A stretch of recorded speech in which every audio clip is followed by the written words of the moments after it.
Guys, ನಮಸ್ಕಾರ ಎಲ್ಲರಿಗೂ. Welcome back to our YouTube channel. So ನಾವು OR ಅಲ್ಲಿ ಫಸ್ಟ್ ಪ್ರಾಬ್ಲಮ್ ನ ಇವತ್ತು ಸಾಲ್ವ್ ಮಾಡೋಣ. That is nothing but LP problems ಅಂತ. ಸೊ ಫಸ್ಟ್ ಮಾಡೆಲ್ ಅಲ್ಲಿ ನಿಮಗೆ 3 ಟೈಪ್ಸ್ ಆಫ್ ಪ್ರಾಬ್ಲಮ್ಸ್ ಬರುತ್ತೆ. ಒಂದು LP ಪ್ರಾಬ್ಲಮ್, ಇನ್ನ ಒಂದು ಗ್ರಾಫಿಕ್ಸ್ ಮೆಥಡ್ ಅಂತ, ಇನ್ನ ಒಂದು ಸಿಂಪ್ಲೆಕ್ಸ್ ಮೆಥಡ್ ಅಂತ. ಸೊ ಈ 3 ಟಾಪಿಕ್ ಇಂದ ನೀವೇನಾದ್ರೂ ಪ್ರಾಬ್ಲಮ್ಸ್ ಕಲ್ತ್ರೆ ಸೊ ಮಾಡ್ಯೂಲ್ 1 ಅಲ್ಲಿ ನೀವೆಲ್ಲಾ ಪ್ರಾಬ್ಲಮ್ಸ್ ಕವರ್ ಮಾಡ್ದಂಗೆ. ಓಕೆನಾ? ಸೊ ಫಸ್ಟ್ ಗೆ ಸ್ಟಾರ್ಟಿಂಗ್ ಅಲ್ಲಿ ಸ್ವಲ್ಪ ಥಿಯರಿ ಟಾಪಿಕ್ಸ್ ಇದೆ, ಪರವಾಗಿಲ್ಲ. ಅದನ್ನ ಈ ಪ್ರಾಬ್ಲಮ್ಸ್ ಎಲ್ಲ ಸಾಲ್ವ್ ಮಾಡಾದ್ಮೇಲೆ ನಾವು ಥಿಯರಿ ಟಾಪಿಕ್ಸ್ ಕೂಡ ಕವರ್ ಅಪ್ ಮಾಡೋಣ. ಓಕೆನಾ? ಸೊ ಫಸ್ಟ್ ಪ್ರಾಬ್ಲಮ್ಸ್ ಜಾಸ್ತಿ ಟೈಮ್ ಹಿಡಿಯುತ್ತೆ ಅಂತ ಹೇಳ್ಬಿಟ್ಟು ಅದಕ್ಕೆ ಪ್ರಾಬ್ಲಮ್ಸ್ ಇಂದ ಸ್ಟಾರ್ಟ್ ಮಾಡ್ತಾ ಇದೀವಿ. ಓಕೆನಾ? ಸೊ ಫಸ್ಟ್ ಗೆ LP problems. So LP problems ಅಲ್ಲಿ ಏನಪ್ಪಾ ಅಂತ ಅಂದ್ರೆ ಈ ತರ ತುಂಬಾ ದೊಡ್ಡ ದೊಡ್ಡ ಕ್ವೆಶನ್ಸ್ ಕೊಟ್ಟಿರ್ತಾರೆ. ಸೊ ಈ ಕ್ವೆಶನ್ಸ್ ನ ನೀವೇನ್ ಮಾಡ್ಬೇಕು, ಮ್ಯಾಥಮೆಟಿಕಲ್ ಫಾರ್ಮಿಗೆ ನೀವು ಕನ್ವರ್ಟ್ ಮಾಡ್ಬೇಕು. ಓಕೆನಾ? ಸೊ ಯಾವ ರೀತಿ ಕನ್ವರ್ಟ್ ಮಾಡ್ಬೇಕು ಅಂತ ನಾವು ನೋಡೋಣ. ಓಕೆ, ಸೊ ಫಸ್ಟ್ಗೆ ಇವಾಗ ಈ ಒಂದು LP ಪ್ರಾಬ್ಲಮ್ಸ್ ಅಲ್ಲಿ ಯಾವ ರೀತಿ ಸ್ಟೆಪ್ಸ್ ಬರುತ್ತೆ ಅಂದ್ರೆ, ಸೊ ಫಸ್ಟ್ ಗೆ ನೀವೇನ್ ಮಾಡ್ತೀರಾ ಅಂತ ಅಂದ್ರೆ ಡಿಸಿಷನ್ ವೇರಿಯೇಬಲ್ಸ್ ನ ನೀವೇನ್ ಮಾಡ್ಕೊಂತೀರಾ, ಡಿಕ್ಲೇರ್ ಮಾಡ್ಕೊಂತೀರಾ. ಓಕೆನಾ? ಸೊ ಏನದು decision variable. Okay, so decision variables ಆದ್ಮೇಲೆ ಸೊ ನೆಕ್ಸ್ಟ್ ನೀವೇನ್ ಮಾಡ್ತೀರಾ, ಸೆಕೆಂಡ್ ಸ್ಟೆಪ್ ಬಂದ್ಬಿಟ್ಟು ಆಬ್ಜೆಕ್ಟಿವ್ ಫಂಕ್ಷನ್ಸ್ ನ ನೀವು ಕಂಡು ಹಿಡಿಬೇಕಾಗತ್ತೆ. ಅಂದ್ರೆ ಈ ಒಂದು ಕ್ವೆಶನ್ ನಲ್ಲಿ ಆಬ್ಜೆಕ್ಟಿವ್ ಫಂಕ್ಷನ್ ನಾವು ಬರಿಬೇಕಾಗತ್ತೆ. ಸೊ ಆಬ್ಜೆಕ್ಟಿವ್ ಫಂಕ್ಷನ್ ನ ಬರ್ದಾದ್ಮೇಲೆ ನೆಕ್ಸ್ಟ್ ಬಂದ್ಬಿಟ್ಟು ಅದರ್ ಕನ್ಸ್ಟ್ರೇಂಟ್ ಅಂತ. ಸೊ ಅದರ್ ಕನ್ಸ್ಟ್ರೇಂಟ್ಸ್ ನ ಸೊ ನಾವು ಯಾವ ರೀತಿ ಬರಿಬೇಕು ಅನ್ನೋದನ್ನ ಕೂಡ ನಾನು ಹೇಳ್ಕೊಡ್ತೀನಿ. Other constraints. So next last step ಬಂದ್ಬಿಟ್ಟು ನಾನ್ ನೆಗೆಟಿವ್ ಕನ್ಸ್ಟ್ರೇಂಟ್ಸ್. ಓಕೆನಾ? ಸೊ ನಾನ್ ನೆಗೆಟಿವ್ ಕನ್ಸ್ಟ್ರೇಂಟ್ಸ್ ಅಂತ. ಸೊ ಆಲ್ಮೋಸ್ಟ್ ಎಲ್ಲರೂ ಕೂಡ ಡಿಸಿಷನ್ ವೇರಿಯೇಬಲ್ ಮತ್ತೆ ನಾನ್ ನೆಗೆಟಿವ್ ಕನ್ಸ್ಟ್ರೇಂಟ್ ಎಲ್ಲಾ ಕ್ವೆಶನ್ಗೂ ಕೂಡ ಸೇಮ್ ಇರುತ್ತೆ. ಸೊ ಎಲ್ಲರೂ ಬರ್ದೇ ಬರೀತೀರಾ. ಸೊ ಇಲ್ಲಿ ಟ್ವಿಸ್ಟ್ ಬಂದ್ಬಿಟ್ಟು ನಿಮಗೆ ಅದರ್ ಕನ್ಸ್ಟ್ರೇಂಟ್ಸ್ ಅಲ್ಲಿ ಇರುತ್ತೆ. ಆಬ್ಜೆಕ್ಟಿವ್ ಫಂಕ್ಷನ್ ಅಷ್ಟೇ, ನಿಮಗೆ ಕ್ವೆಶನ್ ನೋಡಿದ ತಕ್ಷಣ ಕೂಡ ಆಬ್ಜೆಕ್ಟಿವ್ ಫಂಕ್ಷನ್ ಕೂಡ ನೀವು ಬರ್ದ್ಬಿಡ್ತೀರಾ. ಸೊ ಇಲ್ಲಿ ನಿಮಗೆ ಕಷ್ಟ ಆಗುತ್ತೆ, ಎಲ್ಲಿ ಅದರ್ ಕನ್ಸ್ಟ್ರೇಂಟ್ಸ್ ಅಲ್ಲಿ. ಸೊ ಇವಾಗ ನಾವು ಈ ಕ್ವೆಶನ್ ನ ತುಂಬಾ ಸ್ಲೋ ಆಗಿ, ತುಂಬಾ ಏನಂತೀರಾ, ಸ್ಮೂತ್ ಆಗಿ ನಾವು ಮಾಡ್ಕೊಂತ ಹೋಗೋಣ. ಓಕೆನಾ? Don't take tension. Okay, so ಫಸ್ಟ್ಗೆ ಕ್ವೆಶನ್ ಓದೋಣ. ಸೊ ಕ್ವೆಶನ್ ಏನಪ್ಪಾ ಅಂತ ಅಂದ್ರೆ, a firm manufactures two types of products. ಒಂದು ಏನಿರುತ್ತೆ, ಫರ್ಮ್ ಏನ್ ಮಾಡುತ್ತೆ, ಮ್ಯಾನುಫ್ಯಾಕ್ಚರ್ ಮಾಡುತ್ತೆ ಪ್ರಾಡಕ್ಟ್ಸ್ ನ. ಯಾವ products? A and B. So ಯಾವ ಪ್ರಾಡಕ್ಟ್ಸ್ ಆಗ್ಲಿ, ಆಕ್ಟಿವಿಟೀಸ್ ಆಗ್ಲಿ ಏನ ಪ್ರೊಡ್ಯೂಸ್ ಮಾಡ್ತಿದೆ, ಸೊ ಇದೆಲ್ಲ ನಿಮಗೆ ಡಿಸಿಷನ್ ವೇರಿಯೇಬಲ್ಸ್ ಆಗ್ತಿದೆ. ಓಕೆನಾ? ಡಿಸಿಷನ್ ವೇರಿಯೇಬಲ್ ಏನಪ್ಪಾ ಅಂತ ಅಂದ್ರೆ, ಯಾವ ಪ್ರಾಡಕ್ಟ್ಸ್ ಅಥವಾ ಆಕ್ಟಿವಿಟೀಸ್ ಅಥವಾ ಯಾವುದು ಕಂಪನಿ ಏನ ಪ್ರೊಡ್ಯೂಸ್ ಮಾಡುತ್ತೆ ಅಲ್ವಾ, ಅದನ್ನ ನಾವು ಡಿಸಿಷನ್ ವೇರಿಯೇಬಲ್ಸ್ ಅಂತ ಕರಿತೀವಿ. ಸೊ ನಮ್ಮ ಒಂದು ಕ್ವೆಶನ್ ಅಲ್ಲಿ ಏನಂದ್ರೆ ಟೂ ಟೈಪ್ಸ್ ಆಫ್ ಪ್ರಾಡಕ್ಟ್ಸ್ ಅಂತ. Two types of products A and B. So ನಾವ್ ಯಾವ ರೀತಿ ಬರಿಬೇಕಪ್ಪ ಅಂತ ಅಂದ್ರೆ, ಫಸ್ಟ್ ಗೆ ಸ್ಟೆಪ್ 1 ಅಲ್ಲಿ ನಾವು ಡಿಸಿಷನ್ ವೇರಿಯೇಬಲ್ ನ ಬರಿಬೇಕು. ಹೆಂಗ್ ಬರಿಬೇಕು ಅಂದ್ರೆ, the decision variables are. So first ಗೆ ನಾವು ಡಿಸಿಷನ್ ವೇರಿಯೇಬಲ್ಸ್ ತಾನೇ ಬೇಕು. ಸೊ ಫಸ್ಟ್ ಡಿಸಿಷನ್ ವೇರಿಯೇಬಲ್ ಬಂದ್ಬಿಟ್ಟು x1 ಮತ್ತೆ x2 are the decision variables. Okay, x2 refers to type A. ಅಂದ್ರೆ ನೀವು ಯಾವ ತರ ಸೆಂಟೆನ್ಸ್ ಬರಿಬಹುದು ಅಂದ್ರೆ, x1 be the number of products, x1 be the number of products of type A. ಓಕೆನಾ? ಒಟ್ನಲ್ಲಿ ನಿಮಗೆ ಆ ಇವ್ಯಾಲ್ಯೂಯೇಟರ್ಗೆ ಏನ್ ತೋರಿಸ್ಬೇಕು ಅಂದ್ರೆ, x1 tends to type A, x1 refers to type A, x2 refers to same ಇದೆ ಬರ್ದ್ಬಿಟ್ಟು type B ಅಂತ ಬರಿಬೇಕು. So this is a first step. ಓಕೆನಾ? ಫಸ್ಟ್ ಸ್ಟೆಪ್ ಬಂದ್ಬಿಟ್ಟು ಡಿಸಿಷನ್ ವೇರಿಯೇಬಲ್ಸ್. ಡಿಸಿಷನ್ ವೇರಿಯೇಬಲ್ಸ್ ಏನಪ್ಪಾ ಆಗಿರುತ್ತೆ ಅಂದ್ರೆ, ನಮ್ಮ ಕ್ವೆಶನ್ ಅಲ್ಲಿ ಕೊಟ್ಟಿರುವಂತ ಪ್ರಾಡಕ್ಟ್ಸ್ ಅಥವಾ ಆಕ್ಟಿವಿಟೀಸ್ ಆರ್ ಕಂಪನಿ ಏನ ಪ್ರೊಡ್ಯೂಸ್ ಮಾಡುತ್ತೆ ಅದನ್ನ ನಾವು ಏನಂತ ತಗೋಬೇಕು, ಡಿಸಿಷನ್ ವೇರಿಯೇಬಲ್. ಸೊ ಕ್ವಶನ್ ಅಲ್ಲಿ ಕೊಟ್ಟಿರೋ ಪ್ರಕಾರ 2 ಟೈಪ್ಸ್ ಅಂತ ಕೊಟ್ಟಿದ್ದಾರೆ. ಸೊ ಆ 2 ಟೈಪ್ಸ್ ಯಾವ್ದಪ್ಪ ಅಂದ್ರೆ A and B. ಸೊ ನಾನೇನ್ ಮಾಡಿದೀನಿ ಅಂತ ಅಂದ್ರೆ, 2 ಟೈಪ್ಸ್ ಇರೋದ್ರಿಂದ 2 ಡಿಸಿಷನ್ ವೇರಿಯೇಬಲ್ಸ್ ತಗೊಂಡಿದೀನಿ. x1 refers to type A, x2 refers to type B. ಅರ್ಥ ಆಯ್ತಾ? So this is a first step. ಎಲ್ರು ಇದನ್ನ ಬರೀತೀರಾ. ಸೊ ನೆಕ್ಸ್ಟ್ ಸೆಕೆಂಡ್ ಸ್ಟೆಪ್ ಬಂದ್ಬಿಟ್ಟು ಆಬ್ಜೆಕ್ಟಿವ್ ಫಂಕ್ಷನ್. ಆಬ್ಜೆಕ್ಟಿವ್ ಫಂಕ್ಷನ್ ಅಂತ ಅಂದ್ರೆ, ಇವಾಗ ನಮ್ಮ ಕಂಪನಿ ಪ್ರಾಫಿಟ್ ಅಲ್ಲಿ ಇದೆಯಾ ಅಥವಾ ಲಾಸ್ ಅಲ್ಲಿ ಇದೆಯಾ. ಸೊ ಈ ಕೀವರ್ಡ್ಸ್ ನೆನ್ಪಿಟ್ಕೊಳ್ಳಿ. ಆಬ್ಜೆಕ್ಟಿವ್ ಫಂಕ್ಷನ್ ಅಂತ ಅಂದ್ರೆ ಪ್ರಾಫಿಟ್. ಓಕೆನಾ? ಸೊ ಪ್ರಾಫಿಟ್ ಅಂತ ಅಂದ್ರೆ, ಸೊ ಇಲ್ಲಿ ನೀವು ನೋಡಿ, ಇವಾಗ firm manufacture 2 types of products A and B and sells them at the profit ಬಂತ ವರ್ಡ್. ಸೊ ಯಾವಾಗಾದ್ರೂ ಆಗ್ಲಿ ಪ್ರಾಫಿಟ್ ಅಂತ ವರ್ಡ್ ಬಂದ್ರೆ, so that refers to the maximisation problem ಅಂತ. ಸೊ ನಿಮಗೆ LP ಪ್ರಾಬ್ಲಮ್ಸ್ ಅಲ್ಲಿ ಮಿನಿಮೈಸೇಷನ್ ಮತ್ತೆ ಮ್ಯಾಕ್ಸಿಮೈಸೇಷನ್ ಅಂತ 2 ಪ್ರಾಬ್ಲಮ್ಸ್ ಇರುತ್ತೆ. ಸೊ ಅಕಸ್ಮಾತ್ ಪ್ರಾಫಿಟ್ ಕೊಟ್ಟಿದ್ರೆ that refers to the maximisation. So ಇವಾಗ ಆಬ್ಜೆಕ್ಟಿವ್ ಫಂಕ್ಷನ್ಗೂ ಅಷ್ಟೇ ನೀವು ಆಬ್ಜೆಕ್ಟಿವ್ ಫಂಕ್ಷನ್ ಬರಿಬೇಕು ಅಂದ್ರೆ ಫಸ್ಟ್ ಈ ವರ್ಡ್ ನ ನೋಡಿ, ಪ್ರಾಫಿಟ್ ಅನ್ನೋದು ಇದೆಯಾ ಅಂತ. So cells dum at the profit of ₹2 on the type A and ₹3 on the type B. ಅರ್ಥ ಆಯ್ತಾ? ಸೊ ಅಂದ್ರೆ ಇವಾಗ ನೀವು ಆಬ್ಜೆಕ್ಟಿವ್ ಫಂಕ್ಷನ್ ಏನ್ ಬರಿಬೇಕು ಅಂತ ಅಂದ್ರೆ ಫಸ್ಟ್ ಆಫ್ ಆಲ್ ಪ್ರಾಫಿಟ್ ಅಂತ ಕೊಟ್ಟಿರೋದ್ರಿಂದ ಇದೊಂದು maximisation problem. So I will write Z max. Okay, so ಯಾವ ರೀತಿ ಇದನ್ನ ಈಕ್ವೇಶನ್ ಬರೆಯೋದಂದ್ರೆ ಪ್ರಾಫಿಟ್ ಅಂದ್ರೆ ಇವಾಗ ಟೈಪ್ ಎಗೆ ₹2 ಏನಾಗ್ತಿದೆ, ಟೈಪ್ ಎ ಮೇಲೆ ₹2 ಪ್ರಾಫಿಟ್ ಸಿಗ್ತಿದೆ, ಟೈಪ್ ಬಿ ಗೆ ₹3 ಅಲ್ಲಿ ಅವ್ರಿಗೆ ಪ್ರಾಫಿಟ್ ಸಿಗ್ತಿದೆ. ಸೊ ಇದನ್ನ ಯಾವ ರೀತಿ ಬರೀತೀರಾ ಅಂದ್ರೆ, so type A refers to X1 ಅಲ್ವಾ, ಎಷ್ಟು ಪ್ರಾಫಿಟ್ ಸಿಗ್ತಿದೆ ₹2. ಸೊ ನೀವೇನ್ ಬರೀತೀರಾ, ಸೊ ₹2 ಬಂದು ಪ್ರಾಫಿಟ್. ಸೊ ಯಾವ ಒಂದು ಟೈಪಿಗೆ ₹2 ಪ್ರಾಫಿಟ್ ಸಿಗ್ತಿದೆ, ಟೈಪ್ ಎ. ಸೊ ನೀವೇನ್ ಬರಿಬೇಕು, 2 into X1 ಪ್ಲಸ್ ಆಮೇಲೆ ಟೈಪ್ ಬಿ ಗೆ ಎಷ್ಟು ಪ್ರಾಫಿಟ್ ಸಿಗ್ತಿದೆ, 3 ಅಲ್ವಾ. ಸೊ ಇಲ್ಲಿ ನೀವೇನ್ ಬರಿಬೇಕು, 3. ಆಮೇಲೆ ಯಾವುದಕ್ಕೆ ₹3 ಪ್ರಾಫಿಟ್ ಸಿಗ್ತಿರೋದು, ಟೈಪ್ ಬಿ ಗೆ. ಅರ್ಥ ಆಯ್ತಾ? So this is how we write the objective function. Clear? Yes. So ಅದಾದ್ಮೇಲೆ ಇವಾಗ ನಾವು step 3. This is a very important part ಮತ್ತೆ ಕನ್ಫ್ಯೂಸಿಂಗ್ ಪಾರ್ಟ್ ಕೂಡ ಹೌದು. ಸೊ ಅದರ್ ಕನ್ಸ್ಟೆಂಟ್ಸ್ ಅಂದ್ರೆ ಪ್ರಾಫಿಟ್ ನ ಬಿಟ್ಟು ಬೇರೆ ಏನೇನ್ ಕನ್ಸ್ಟೆಂಟ್ಸ್ ಇದೆ ಅದನ್ನ ನೀವು ಮ್ಯಾಥಮೆಟಿಕಲ್ ಫಾರ್ಮ್ ಅಲ್ಲಿ ಬರಿಬೇಕು. ಸೊ ಇವಾಗ ನೀವು ಇದನ್ನೆಲ್ಲ ಓದಿ ನೀವು ಅರ್ಥ ಮಾಡ್ಕೊಳ್ಳೋಷ್ಟಕ್ಕೆ ಟೈಮ್ ಆಗುತ್ತೆ. ಸೊ ಫಸ್ಟಿಗೆ ನಾವೇನ್ ಬರೆಯೋಣ ಅಂದ್ರೆ, ನಾವು ಓದ್ತಾನೆ ನಾವು ಒಂದು ಟೇಬಲ್ ನ ಕನ್ಸ್ಟ್ರಕ್ಟ್ ಮಾಡ್ಕೊಳ್ಳೋಣ. ಸೊ ಅವಾಗ ನಿಮ್ಗೆ ಆಬ್ಜೆಕ್ಟಿವ್ ಫಂಕ್ಷನ್ ಬರೆಯೋದಕ್ಕೆ ಈಸಿ ಆಗತ್ತೆ. ಕ್ಲಿಯರ್? ಎಸ್. ಸೊ ಒಂದು ನೆನ್ಪಿಟ್ಕೊಳ್ಳಿ, ಇವಾಗ ನಾವೊಂದು ಟೇಬಲ್ ಬರೆಯೋಣ. ಏನು, ಸೊ ಇಷ್ಟೊತ್ತು ನಾವೇನ್ ಕಲ್ತ್ವಿ, 2 ಪ್ರಾಡಕ್ಟ್ ಇದೆ A and B. So these are the decision variable. ಒಂದ್ ನೆನ್ಪಿಟ್ಕೊಳ್ಳಿ, ಡಿಸಿಷನ್ ವೇರಿಯಬಲ್ ಆಲ್ವೇಸ್ ಏನಾಗಿರುತ್ತೆ, ಕಾಲಮ್ ಅಲ್ಲಿ ನೀವು ಬರ್ಕೊಂತೀರಾ ಡಿಸಿಷನ್ ವೇರಿಯಬಲ್ಸ್ ನ. ಓಕೆನಾ? ಸೊ ಕಾಲಮ್ ಅಲ್ಲಿ ಬರ್ಕೊಂತೀರಾ ಅಂತ ಅಂದ್ರೆ, ಸೊ ಹಿಯರ್ ನೀವೇನಂತ ಬರ್ಕೊಂತೀರಾ, ಟೈಪ್ ಎ ಮತ್ತೆ ಟೈಪ್ ಬಿ. ಓಕೆನಾ? ಸೊ ಈ ತರ ಟೈಪ್ ಎ ಟೈಪ್ ಬಿ ಅಂತಾದ್ರೂ ಬರ್ಕೊಳ್ಳಿ ಅಥವಾ ಪ್ರಾಡಕ್ಟ್ ಎ ಪ್ರಾಡಕ್ಟ್ ಬಿ ಅಂತಾದ್ರೂ ಬರ್ಕೊಳ್ಳಿ. That is left to you. Okay, so ಇವಾಗ ನಾವ್ ಇಲ್ಲಿವರೆಗೂ ಓದಿದ್ವಿ. ನೆಕ್ಸ್ಟ್ ಕ್ವೆಶನ್, ನೆಕ್ಸ್ಟ್ ಪಾರ್ಟ್ ಅಲ್ಲಿ ಏನಪ್ಪಾ ಇದೆ ಅಂತ ಅಂದ್ರೆ, each product is processed on 2 machines G and H. So company ಏನ್ ಮಾಡ್ತಿದೆ, 2 ಪ್ರಾಡಕ್ಟ್ ನ ಪ್ರೊಡ್ಯೂಸ್ ಮಾಡ್ತಿದೆ, ಆಮೇಲೆ ಒಂದೊಂದು ಪ್ರಾಡಕ್ಟ್ ಕೂಡ 2 ಮಷೀನ್ ಮೇಲೆ ಏನಾಗ್ತಿದೆ, ಪ್ರೋಸೆಸ್ ಆಗ್ತಿದೆ ಅಂತ ಕೊಡ್ತಿದ್ದಾರೆ. ಸೊ ಇವಾಗ 2 machines, ಇವಾಗ ಹೊಸ ವೇರಿಯಬಲ್ಸ್ ಇಂಟ್ರೊಡ್ಯೂಸ್ ಆಯ್ತು.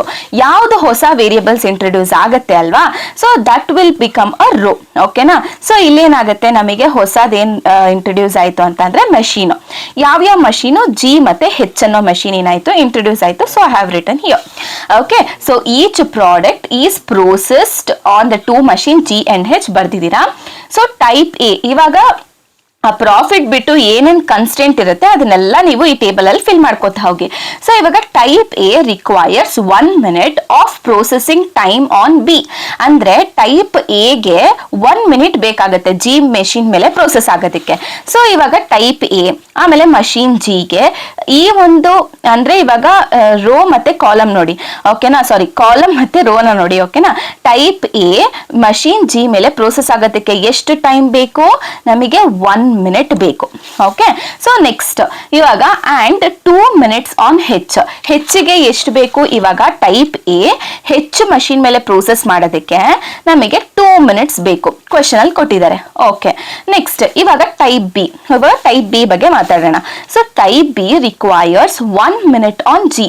ಟೈಪ್ ಬಿ ಗೆ ಎಷ್ಟು ಮಿನಿಟ್ಸ್ ಬೇಕು ಜಿ ಪ್ರೋಸೆಸ್ ಮಾಡೋದಕ್ಕೆ, ಸೊ ಜಿ ಮೇಲೆ 1 minute ಬೇಕು. ಆಮೇಲೆ ಹೆಚ್ ಮೇಲೆ ಎಷ್ಟಿದೆ, ಅಂಡ್ 1 minute ಆನ್ ಹೆಚ್. ಇದಕ್ಕೂ ಕೂಡ ಏನ್ ಬೇಕು, 1 minute ಆನ್ ಹೆಚ್. ಕ್ಲಿಯರ್? ಇಲ್ಲಿವರೆಗೂ ಅರ್ಥ ಆಯ್ತಾ? Okay, fine. ನೆಕ್ಸ್ಟ್ ಇಷ್ಟು ನೀವು ಬರ್ಕೊಂಡಾದ್ಮೇಲೆ ಕೆಳಗಡೆ ನೀವೇನ್ ಮಾಡ್ಬೇಕಪ್ಪ ಅಂತ ಅಂದ್ರೆ, ಇಲ್ಲಿ ಪ್ರಾಫಿಟ್ ಅಂತ ಬರೀರಿ. ಅಂದ್ರೆ ಇವಾಗ ಪ್ರಾಫಿಟ್ ನಮಗೆ ಎಷ್ಟು ಸಿಕ್ಕಿತ್ತು, 2 ಮತ್ತೆ 3 ಅಲ್ವಾ. 2 ಬಂದು ಟೈಪ್ ಎ ಗೆ, 3 ಬಂದು ಟೈಪ್ ಬಿ ಗೆ. So you have to just write like this. Okay, ಇಷ್ಟು ಫಿಲ್ ಮಾಡ್ಕೊಂಡಾಯ್ತು. ಇವಾಗ ನೆಕ್ಸ್ಟ್ ಏನ್ ಕೊಟ್ಟಿದ್ದಾರೆ, ಇವಾಗ ಇದೇನಾಯ್ತು, ಟೈಮ್ ಕನ್ಸ್ಟೆಂಟ್ ಆಯ್ತು. ನೆಕ್ಸ್ಟ್ ಇವಾಗ the machine G is available for not more than 6 hours 40 minutes ಅಂತ ಕೊಟ್ಟಿದ್ದಾರೆ. ಅಂದ್ರೆ ಇದು ಅವೈಲಬಿಲಿಟಿ ಅಂತ. ಓಕೆನಾ. ಅವೈಲಬಿಲಿಟಿ ಅಂದ್ರೆ ಮ್ಯಾಕ್ಸಿಮಮ್ ಎಷ್ಟರವರೆಗೂ ಅದು ಇರುತ್ತೆ ಅಂತ. ಓಕೆನಾ. ಸೊ ಇವಾಗ ಮಷೀನ್ ಜಿ ಅವೈಲಬಲ್ ಇರೋದೇ ಎಷ್ಟು ಅವರ್ಸ್? ಸೊ 6 hours 40 minutes ಅದನ್ನ ಬರೀರಿ. ಸೊ ಇಲ್ಲಿ ಅದಾದ್ಮೇಲೆ ನೀವೇನ್ ಮಾಡ್ಬೇಕು, ಅದನ್ನ ನೀವು ಮಿನಿಟ್ಸ್ ಕನ್ವರ್ಟ್ ಮಾಡ್ಕೊಬೇಕಾಗತ್ತೆ. ಓಕೆನಾ. ಸದ್ಯಕ್ಕೆ ಇವಾಗ ನಾನು 6 hours 40 minutes ಅಂತ ಬರ್ಕೊಂಡಿದ್ದೀನಿ. ಆಮೇಲೆ ಅದೇ ರೀತಿ while the machine H is available for 10 hours. So machine ಎಷ್ಟು ಅವರ್ಸ್ ಅವೈಲಬಲ್ ಇರುತ್ತೆ? 10 hours ವರ್ಗೂ ಅವೈಲಬಿಲಿಟಿ ಇರುತ್ತೆ. ಇವಾಗ ನಾವೇನ್ ಮಾಡೋಣ ಅಂತ ಅಂದ್ರೆ, ಸೊ 6 hours 40 minutes ನ ನಾವೇನ್ ಮಾಡೋಣ, ಕನ್ವರ್ಟ್ ಮಾಡೋಣ ಯಾವುದಕ್ಕೆ? ಮಿನಿಟ್ಸ್ಗೆ. ಸೊ 6 hours ಅಂದ್ರೆ ಎಷ್ಟಾಗತ್ತೆ? ಸೊ 6 into 1 hour ಎಷ್ಟು minutes? 60 minutes, right. So 360 plus 40 ಏನಕ್ಕೆ ಹೇಳಿ? ಸೊ ಇಲ್ಲಿ 40 minutes, 40 ಆಲ್ರೆಡಿ ಮಿನಿಟ್ಸ್ ಅಲ್ಲಿ ಇದೆ. ಸೊ ನಾನು 40 ಬರೀತೀನಿ. ಸೊ ಟೋಟಲ್ ಎಷ್ಟಾಯ್ತು? 400 minutes. ಸೊ ಅವೈಲಬಿಲಿಟಿ ಬಂದ್ಬಿಟ್ಟು ಇದಕ್ಕೆ 400 minutes ಇರುತ್ತೆ. ಓಕೆ. ಸೊ ಇವಾಗ 10 hours ಅಂದ್ರೆ ನೀವೇ ಹೇಳಿ ನೋಡೋಣ. So 10 into, so hours refers to 60. So that is nothing but 600. Clear? So ಇವಾಗ ನಿಮಗೆ ಟೋಟಲ್ ಅವೈಲಬಿಲಿಟಿ ಜಿ ಮೆಷಿನ್ ಬಂದು 400 minutes ವರೆಗೂ ಮ್ಯಾಕ್ಸಿಮಮ್ ಅಷ್ಟೇ ನೀವು ಯೂಸ್ ಮಾಡೋಕ್ಕಾಗತ್ತೆ. ಹೆಚ್ಚು ಕೂಡ 600 minutes ವರೆಗೂ ಮ್ಯಾಕ್ಸಿಮಮ್ ನೀವು ಯೂಸ್ ಮಾಡ್ಬೋದು ಅಷ್ಟೇ. ಓಕೆನಾ. ಸೊ ದೀಸ್ ಆರ್ ದ, ಇವಾಗ ನಿಮಗೆ ಈ ಟೇಬಲ್ ಬರೋದು ಗೊತ್ತಾಯ್ತಲ್ಲ. It is not necessary that you have to write this table in the exam. Just ನಿಮಗೆ ರೆಫರೆನ್ಸ್ಗೆ, ಅಂದ್ರೆ ಇವಾಗ ಇದನ್ನ ನೋಡ್ಕೊಂಡು ನೀವು ಆರಾಮಾಗಿ ನೀವು ಏನ್ ಮಾಡ್ಬೋದು, ಅದರ್ ಕನ್ಸ್ಟ್ರೆಂಟ್ಸ್ ಬರ್ಬಿಡ್ಬೋದು. ಓಕೆನಾ. ನಾನು ತೋರಿಸ್ತೀನಿ ನೋಡಿ ಇವಾಗ. ಸೊ ಇವಾಗ ಕನ್ಸ್ಟ್ರೆಂಟ್, ಸೊ ಇವಾಗ ಅದರ್ ಕನ್ಸ್ಟ್ರೆಂಟ್ ಯಾವ ರೀತಿ ಬರೀತೀರಾ ಅಂತ ನೋಡಿ. ಓಕೆ. ಸೊ ಇವಾಗ ಸೊ ಫಸ್ಟಿಗೆ ನೀವೇನ್ ಮಾಡ್ಬೇಕಪ್ಪ ಅಂತ ಅಂದ್ರೆ, ರೀತಿ ಕನ್ಸ್ಟೆಂಟ್ಸ್ ನ ಸ್ಟೆಪ್ 3 ಅಲ್ಲಿ ನೀವು ಯಾವ ರೀತಿ ಕನ್ಸ್ಟೆಂಟ್ಸ್ ನ ನೀವು ಬರೀತೀರಾ ಅಂತ ಅಂದ್ರೆ, ಸೊ ಇವಾಗ ಟೇಬಲ್ ನೋಡಿ. ಸೊ ಏನಿದೆ 1 ಮತ್ತೆ 1. ಸೊ ರೋ ವೈಸ್ ನೀವೇನ್ ಮಾಡಿ ಅಂದ್ರೆ ನೀವು ಕನ್ಸ್ಟೆಂಟ್ಸ್ ನ ಬರೀರಿ. ಸೊ ಅದಕ್ಕೋಸ್ಕರ ಇವಾಗ ನೀವು ಈ ಕ್ವೆಶ್ಚನ್ ಓದಿ ಡೈರೆಕ್ಟ್ ಆಗಿ ಕನ್ಸ್ಟೆಂಟ್ಸ್ ಬರೀತೀರಾ ಅಂತ ಅಂದ್ರೆ ಕಷ್ಟ ಆಗ್ತಿತ್ತು.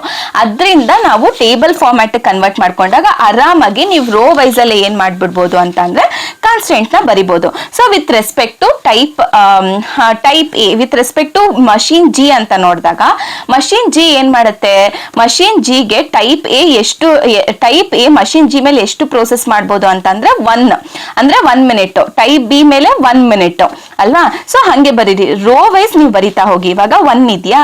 ಸೊ ಇಲ್ಲಿ ಏನ್ ಮಾಡ್ಬೇಕು ಅಂದ್ರೆ 1 into x1 plus with respect to machine G ಅಷ್ಟೇ. ಆಮೇಲೆ 1 into x2, B refers to x2 decision variable ಅಲ್ಲಿ. ಆಮೇಲೆ ಅವೈಲಬಿಲಿಟಿ ಟೈಮ್ ಅಂದ್ರೆ ಮ್ಯಾಕ್ಸಿಮಮ್ ನೀವು 400 minutes ವರೆಗೂ ಯೂಸ್ ಮಾಡ್ಬೋದು, ರೈಟ್. ಸೊ ನೀವೇನ್ ಮಾಡ್ತೀರಾ, less than or equal to 400. Clear? So ಇದನ್ನ ನೀವು x1 plus x2 less than or equal to 400. So this will be your first constraint with respect to machine G. So next, with respect to machine H, so what will be your constraint? So ಏನಂದ್ರೆ 2 ಅಲ್ವಾ ಇರೋದು, type A ಗೆ 2 ಇರೋದು. 2 into x1 plus ಮತ್ತೆ ಇಲ್ಲೇನಿದೆ 1 into x2 is lesser than or equal to what is the maximum availability time? 600, right? So ಇವಾಗ 600 ಅಂತ ಹಾಕ್ತೀರಾ.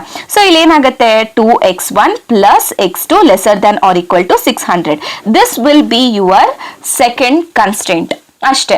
So ಇದಾದ್ಮೇಲೆ ನೀವು ಲಾಸ್ಟ್ ಅಲ್ಲಿ ಇಷ್ಟೇ ಕನ್ಸ್ಟೆಂಟ್, ಯಾಕಂದ್ರೆ ಅವರು ಕೊಟ್ಟಿರೋದೇ ಟೈಮ್ ಕನ್ಸ್ಟೆಂಟ್ಸ್ ಅಷ್ಟೇ, ಟೈಮ್ ಕನ್ಸ್ಟೆಂಟ್ಸ್ ಮಾತ್ರ ಅವ್ರು ಕೊಟ್ಟಿರೋದು ಈ ಪ್ರಾಬ್ಲಮ್ ಅಲ್ಲಿ.